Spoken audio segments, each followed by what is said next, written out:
नमस्कार दोस्तों, आपके प्रेम और प्रोत्साहन के लिए बहुत बहुत धन्यवाद। मैक स्टूडियो आपके लिए एक बार फिर लेकर आया है अपनी चुनिंदा कहानियों के संकलन में से एक बहुत खास पेशकश। पर आज जो हम सुनने वाले हैं वो कोई कहानी नहीं बल्कि एक सच्ची घटना है जिसे जम्मू कश्मीर के कुपवाड़ा सेक्टर के एक सैनिक ने साझा किया था। 15 सैनिकों का एक जत्था अपने मेजर के साथ हिमालय की चढ़ाई कर रहा था, जहां उन्हें अगले 3 महीने अपनी ड्यूटी करनी थी। बहुत अधिक ठंड और लगातार हो रही बर्फबारी के कारण चढ़ाई और भी अधिक मुश्किल और चुनौतीपूर्ण हो रही थी। काश कोई हमारे लिए यहाँ चाय का बंदोबस्त कर पाता, मेजर ने मन ही मन सोचा। वह यह जानता था कि ऐसा होना किसी भी हालत में संभव नहीं था।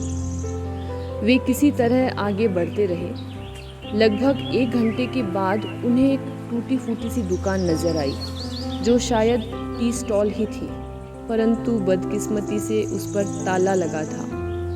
काफ़ी देर हो चुकी थी और वे सभी बहुत थके भी थे। मेजर ने अपने सैनिकों से कहा कि चाय की दुकान होते हुए भी उन्हें चाय नहीं मिल पाएगी, लेकिन कम से कम वे सब थोड़ी देर आराम तो कर ही सकते हैं। एक सैनिक ने कहा, सर, ये चाय की दुकान है, चाय तो हम अपने आप ही बना लेंगे, अगर आप हमें ताला तोड़ने की अनुमति दे दें। हालांकि ऑफिसर को यह सुझाव गलत लगा, लेकिन ऐसी ठंड में गर्म चाय के ख्याल ने ही उन्हें परमिशन देने को बाध्य कर दिया। ये उनकी खुशकिस्मती थी कि न केवल चाय बनाने का सारा सामान बल्कि कुछ बिस्किट के पैकेट भी वहाँ मौजूद थे। चाय और बिस्किट लेने के बाद सभी नौजवान आगे बढ़ने के लिए तैयार थे। मेजर ने सोचा कि हम फौजी हैं, कोई चोर लुटेरे तो हैं नहीं जो दुकान के मालिक की परमिशन के बिना उसकी दुकान का ताला तोड़कर चाय बिस्किट खाकर निकल जाएं। फिर उसने अपने बटुए में से 2000 रुपये निकाले और शक्कर के डिब्बे के नीचे रख दिए, ताकि जब दुकानदार वापस आए तो उसे ये रुपये मिल जाएं। इस प्रकार उसका अपराध बोध कुछ कम हुआ। उन्होंने दुकान के शटर को बंद कर दिया और आगे बढ़ गए। 3 महीने बीत चुके थे। इन सैनिकों की जगह दूसरी टुकड़ी आने वाली थी, इसलिए ये सब वापस उसी रास्ते से लौट रहे थे। रास्ते में वे उसी चाय की दुकान के सामने वापस रुके, परंतु इस बार दुकान खुली थी और दुकानदार भी वहाँ था। वो एक बूढ़ा सा व्यक्ति था, दिखने में बहुत ही गरीब, लेकिन उसने इन सैनिकों की आओ भगत में बहुत रुचि दिखाई। चाय बिस्किट खाते खाते सिपाही उससे उसकी जिंदगी के बारे में और इतनी ऊंचाई पर बनी इस दुकान में चाय बेचने के अनुभवों के बारे में पूछने लगे, और ये भी कि क्या बस इतने से उसका और उसके परिवार का गुजारा हो जाता है।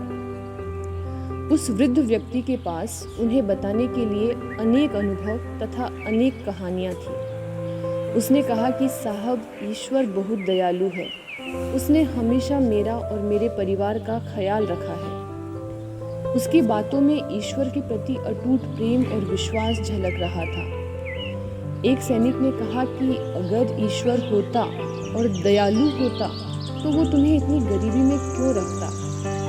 बूढ़े आदमी ने कहा, साहब, मैं आपको थोड़े दिनों पहले हुई एक घटना बताता हूँ। लगभग 3 महीने पहले की बात है। मैं एक बहुत बुरे दौर से गुजर रहा था। मेरे बेटे को आतंकवादियों ने बहुत मारा था। वह इतना घायल हो चुका था कि उसे तुरंत किसी अस्पताल में ले जाने की ज़रूरत थी, पर मेरे पास उसके इलाज और दवाइयों के लिए बिल्कुल भी पैसे न थे, और तो और उसकी देखभाल के लिए मुझे दुकान भी बंद करने की ज़रूरत थी।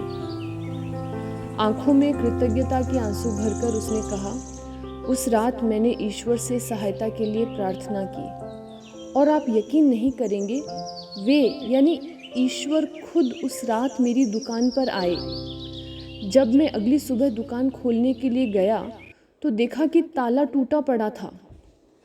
पहले तो मुझे बहुत दुख हुआ और गुस्सा भी आया कि इतनी सारी मुसीबतों के साथ ये भी होना था। अब मेरी दुकान में जो थोड़ा बहुत था वह भी चोरी हो गया था।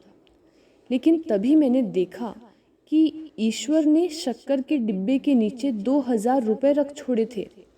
मैं आपको बता नहीं सकता साहब कि उन रुपयों की उस दिन मुझे कितनी ज़रूरत थी। दवाई, इलाज सब कुछ हो गया और अब वो बिल्कुल ठीक है। ऊपर वाले ने ही ये सब कुछ किया है साहब। वो है और वो बड़ा दयालु है। उसकी आंखों में विश्वास की चमक थी। मेजर ने सभी सिपाहियों को इशारे से चुप रहने के लिए कहा। फिर उठकर बिल चुकाया और दुकानदार को गले लगाकर कहा, आप ठीक कह रहे हैं बाबा, वो बड़ा दयालु है। और हाँ, चाय बहुत अच्छी थी। इन 15 सिपाहियों ने पहली बार अपने सख्त मेजर की आंखों में नमी देखी थी।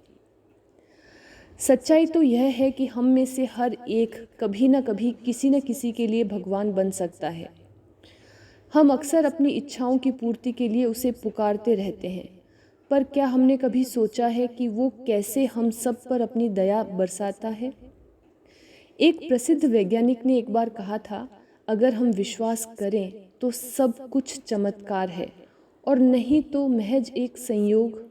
अंतर केवल हमारे नज़रिए का है। या तो ये ईश्वर का वरदान और चमत्कार है या फिर फिजिक्स के कुछ नियम और केमिकल रिएक्शंस। उम्मीद है कि आप सभी को आज की प्रस्तुति अवश्य पसंद आई होगी। यदि हाँ, तो वीडियो को लाइक और शेयर करना न भूलें और चैनल को सब्सक्राइब कर हमारी टीम का मनोबल अवश्य बढ़ाएं। अगले वीडियो में हम मिलेंगे ऐसी ही एक और प्रभावशाली कहानी के साथ। तब तक स्वस्थ रहिए, मस्त रहिए। भोलेनाथ आप सभी पर अपनी कृपा बनाए रखें। धन्यवाद।